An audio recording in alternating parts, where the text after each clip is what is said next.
Dan juga apa yang berlaku, bagaimana saya kata dengan kerajaan pengkhianat ini, kerajaan pengkhianat sekarang ini, saya pernah juga menyebut tentang salah seorang pengkhianat yang ada dalam negara kita. Siapa dia tuan-tuan? Siapakah dia?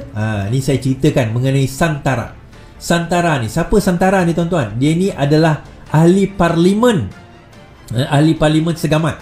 Dulu di dalam PKR, pada 2008 dalam PKR, dia menang dalam PKR, menggunakan bendera PKR pada waktu itu. Dicalonkan daripada orang PKR. Kita kata jangan calonkan dia, tapi ada orang tak nak dengar, masih juga nak calonkan Santara ni.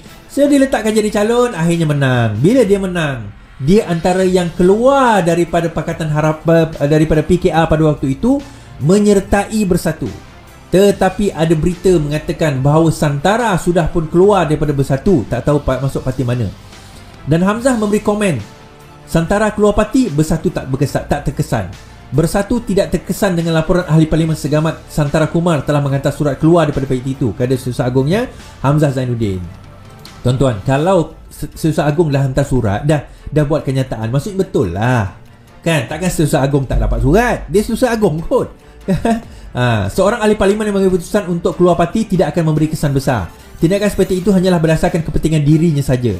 Perjuangan yang dibawa oleh ahli parti lebih mustahak berbanding kepentingan seorang individu, katanya. Saya akan membuat pengumuman mengenai perkara ini kemudian. Namun Hamzah tidak mengulas jika Bersatu sudah menerima surat daripada Santara sebagaimana laporan FMT. Malaysia kini sedang cuba menghubungi ahli Segamat itu bagi mendapat maklumat lanjut mengenai perkara ini. Santara juga Timbalan Menteri Pelancongan Kesenian dan Kebudayaan sebelum ini dilaporkan keluar Bersatu dan telah menyerah surat mengenainya kepada Setiausaha Agung berkenaan. Now, ini adalah keluar kedua yang mereka yang berjawatan menteri daripada Bersatu. Yang pertama dulu Zuraidah Kamarudin, yang sekarang ini adalah Santara telah keluar. Tuan-tuan, saya dah cerita kenapa Santara, kenapa Larry Seng, kenapa orang seperti Xavier, seperti Jimmy Steven Temberau takkan menyertai Bersatu, sebab Bersatu ni adalah parti Melayu Bumi Putera. Walaupun ditulis itu Bumi Putera, sebenarnya parti Melayu lah, senang cerita kan. Senang cerita dia parti Melayu. So dia adalah parti Melayu. Dia takkan nak bersama dengan parti mengambil orang yang bukan Melayu menyertai. Kalau Santara ni masuk sekalipun, dia jadi ahli tidak bersekutu dia panggil. Ahli tidak bersekutu. Ahli tidak bersekutu ni dengan dia kata dia tak boleh nak mengundi, tuan-tuan. Ahli tidak bersekutu ni tak boleh mengundi. Itu isu dia. So bila ahli tidak bersekutu ni tak boleh mengundi, dia tak ada hak untuk mengundi, dia bukan ahli yang ada kuasa, dia takkan boleh rise jadi timbalan presiden ke, mungkin boleh dilantik lah, tetapi tak, dia bukan macam PKR, Parti Keadilan Rakyat yang melantik pelbagai bangsa, pelbagai agama. Kita tak ada isu tentang perkara tersebut, tetapi parti ini ada isu. Dan disebabkan oleh itu, Santara tak nampak masa depan dia bersama dengan Bersatu. Dan kenyataan Hamzah itu sendiri membenarkan dakwaan kita bahawa sekarang ini Bersatu dalam ambang kehancuran. Sudah ada ura-ura mengatakan ada di kalangan ahli-ahli Bersatu, terutama pimpinan, termasuk Hamzah sendiri, dikatakan bakal menyertai UMNO semula. Ada, ura-ura tu ada. Talk of the town itu ada sekarang ini. Dan disebabkan oleh perbincangan itu, ada peristiwa itu, ada talk of the town kita kata. Jadi kita tak boleh dismiss kebarangkalian ini daripada berlaku. Sebab itu saya kata dahulu, tuan-tuan, pengkhianat ni dia takkan boleh tidur dengan dua mata tertutup. Dia akan ada sebelah mata dia sentiasa terbuka. Sebab apa? Dia takut orang lain tikam dia. Dan saya cakap benda ni seawal bulan 3, bulan 4, bulan 5 tahun 2020, sewaktu selepas langkah Sheraton. Pada masa itu mereka berkuasa, mereka berpelukan, mereka bergembira kerana merasakan bahawa mereka sekarang ini berkuasa, mereka menang dan sebagainya. Tetapi mereka lupa, tuan-tuan. Lupa apa? Lupa bahawa sekarang ini, kita kena sedar, sekarang ini mereka diambang, kalau mereka boleh sanggup mengkhianati kawan-kawan yang seperjuangan dengan mereka, siapatah lagi orang-orang yang ada yang mereka baru kenal. Itu je.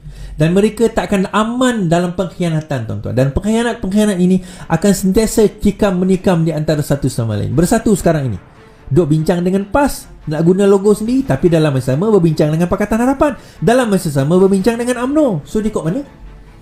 So dia nak pergi ke mana?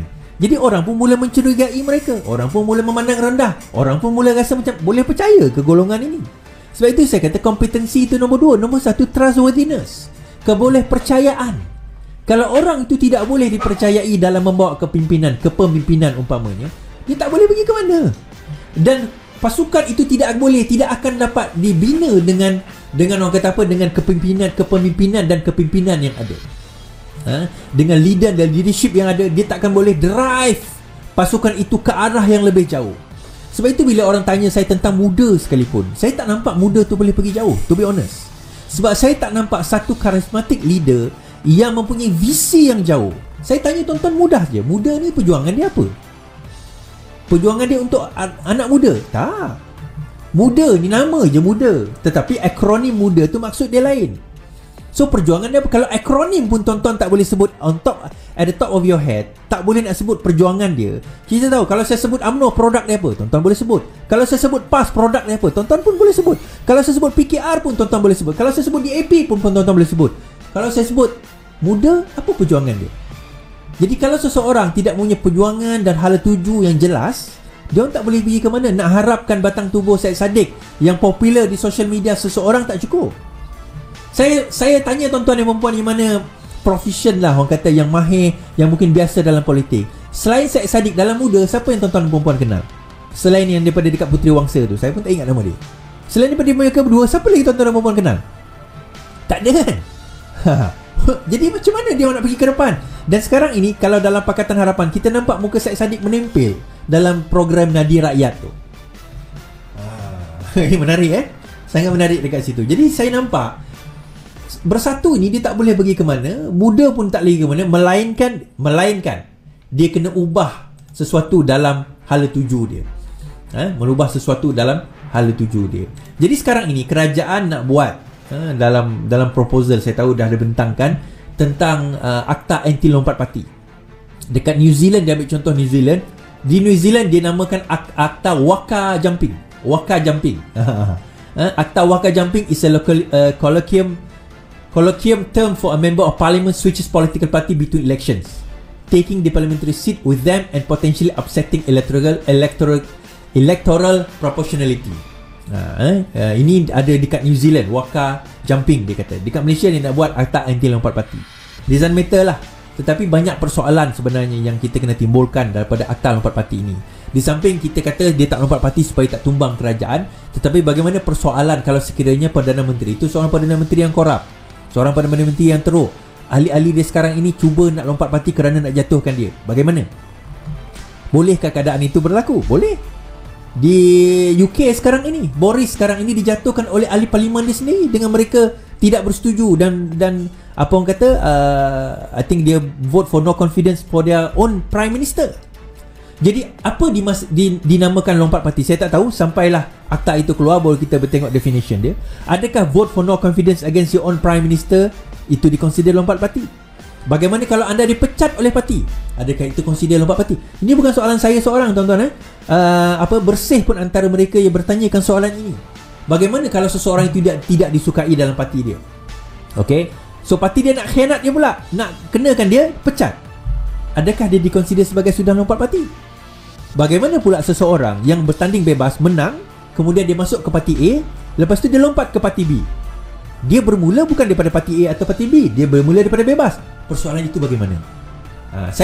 Kita kena tanya soalan ni dulu. Jangan kita implement akta yang orang kata separuh masa, lepas tu kita tak boleh nak pergi ke mana. Kita nak boleh nak pergi ke mana. Jadi itu antara persoalan-persoalan yang parlimen kena bincangkan lah. Saya tak kata tak ada jawapan. Mungkin ada jawapan yang saya tak nampak. Mungkin. Mungkin. Tetapi dalam masa yang sama, itu kena highlight lah benda tu.